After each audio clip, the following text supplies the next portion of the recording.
Nah, ini adalah beberapa penyakit yang akan dibahas untuk gangguan neurologi. Teman-teman, saya akan ingatkan akan ada kuis di akhir atau di kantung tugas Kalsa. Silakan diperhatikan dengan seksama untuk dapat menjawab dari kuis-kuis tersebut dari masing-masing slide yang akan disampaikan ini ya. Untuk yang pertama yaitu adalah epilepsi.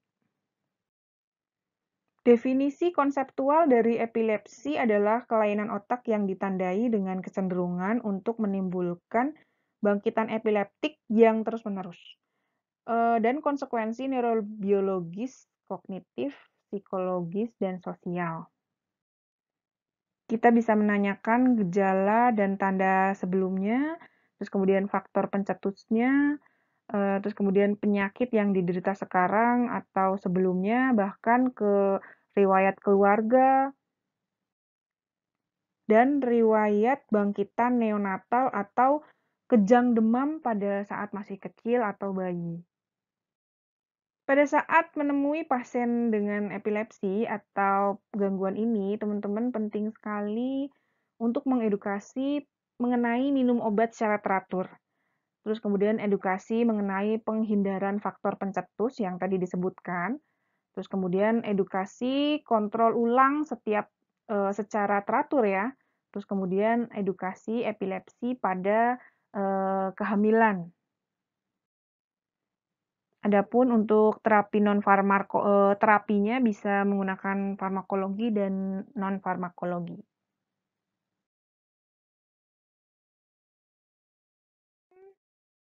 Koma merupakan suatu keadaan di mana pasien dalam keadaan tidur dalam, ya, dan tidak dapat dibangunkan secara adekuat dengan stimulus kuat yang sesuai. Pemeriksaan fisik berupa pemeriksaan tingkat kesadaran dengan GCS dan pemeriksaan fisik neurologis yang teliti. Anamnesisnya berupa penurunan kesadaran yang dapat disertai oleh tanda peningkatan intrakranial maupun defisit neurologis. Dapat terjadi mendadak atau bertahap dan disebabkan oleh gangguan neurologis atau gangguan metabolik. Prinsip penanganan pasien koma, pastikan oksigenasi, pertahankan sirkulasi, kendalikan gula darah, turunkan tekanan intrakranial, hentikan kejang, obati infeksi, kendalikan kelainan asam basa dan elektrolit, kemudian kendalikan suhu tubuh, bisa berikan tiamin, berikan antidotum spesifik, kendalikan agitasi adalah tata laksana dari koma dan penurunan kesadaran. Nah, edukasi untuk pasien ini menjelaskan sebelum masuk rumah sakit tentang rencana rawat, biaya pengobatan, prosedur, masa dan tindakan pemulihan, serta latihan manajemen nyeri, resiko, dan komplikasi. Terus kemudian jelaskan mengenai apa itu koma, resiko, dan komplikasi selama perawatan. Jelaskan juga mengenai faktor risiko dan pencegahan rekurensi. Ya, kemudian penjelasan program pemulangan pasien atau discharge planning. Kemudian yang terpenting adalah penjelasan mengenai gejala koma dan apa yang harus dilakukan apabila terjangkit kembali sebelum masuk rumah sakit. Gejala demensia. Pengertiannya adalah sindrom penurunan fungsi intelektual dibanding sebelumnya yang cukup berat, sehingga mengganggu aktivitas sosial dan profesional yang tercermin dalam aktivitas hidup sehariannya. Biasanya ditemukan juga perubahan perilaku dan tidak disebabkan oleh delirium maupun gangguan psikiatri mayor.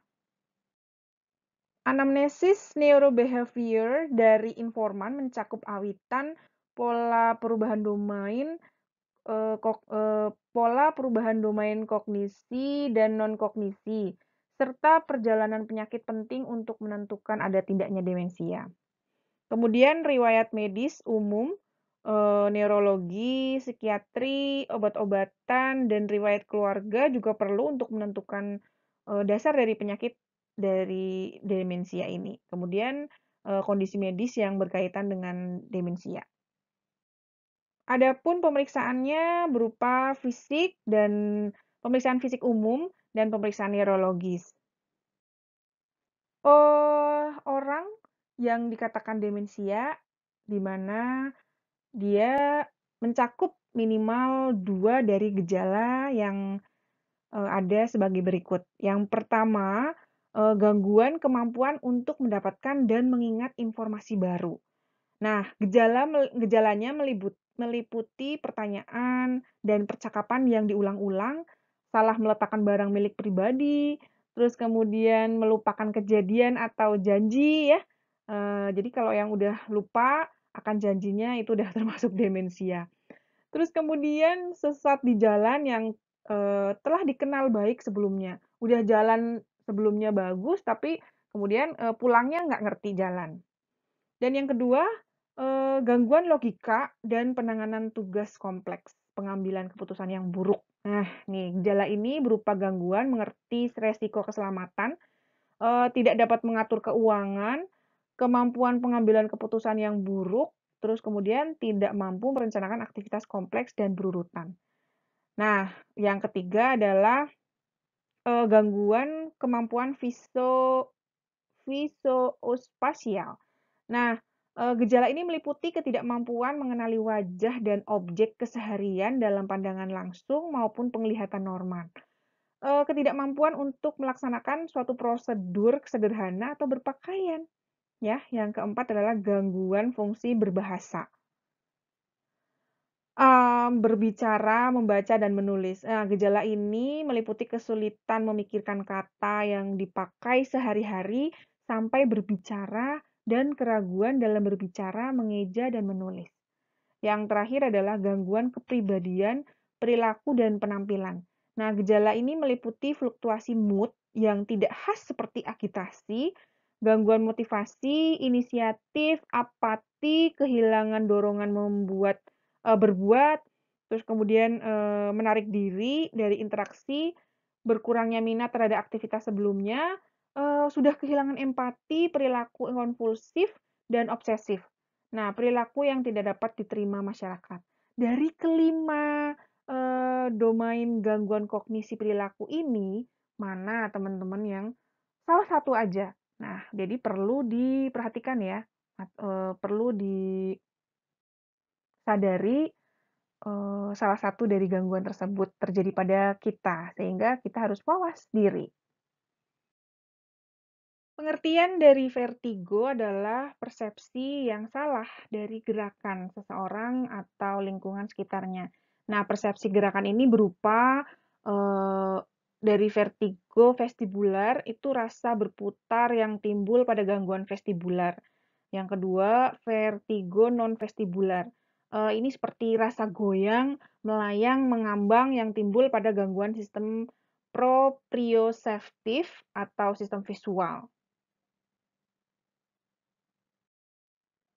Kemudian penting untuk menanyakan tentang bentuk serangan vertigo, kemudian sifat serangan vertigo, terus kemudian faktor pencetus atau situasi pencetus vertigo, sehingga jelas ya bagi penderita vertigo ini sangat mengganggu atau sangat terganggu dalam merubah gerakan kepala saja, dari duduk ke berdiri bisa puyeng, terus kemudian dari tidur ke duduk bisa puyeng dan lain sebagainya, karena ini ada perubahan gerakan kepala.